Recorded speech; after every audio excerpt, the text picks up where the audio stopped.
बीटाची कोशिंबीर करत आहे. त्यासाठी मी बीट उकडून घेत आहे. पातेल्यात उकडलं तरी चालेल किंवा कुकरला 2 शिट्ट्या घेतल्या तरीही चालेल. बीट हे कच्चं खाल्लं तर पचायला जड असतं, उकडून खाल्लं, शिजवून खाल्लं तर ते पचनास हलकं असतं. या कोशिंबीरमध्ये मला नारळाचा चव लागणार आहे, पण माझ्याकडे नारळामधून कोरडं खोबरं निघालं, गोट्या खोबरं, त्यामुळे मी खोबरं घालत आहे. नारळाचा चव घातला तर उत्तमच, चव अगदी छान लागते त्याची. उकडून झालेलं आहे बीट. आता मी हे थंड करून साल काढून घेत आहे याचं.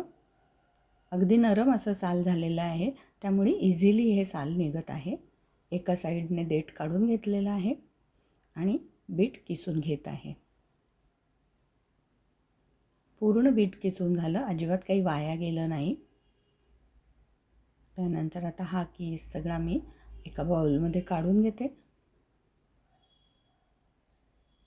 इथे 1 टीस्पून साखर घालत आहे. त्यानंतर चवीनुसार थोडंसं मीठ, लिंबाचा रस, कोशिंबीर म्हटली म्हणजे लिंबाचा रस पाहिजेच.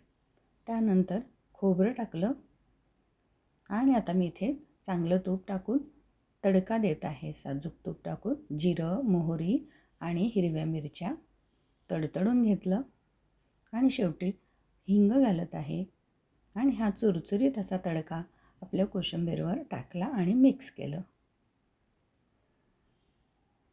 वरून कोथिंबीर टाकलेली आहे. पौष्टिक अशी बीटाची कोशिंबीर तयार झालेली आहे.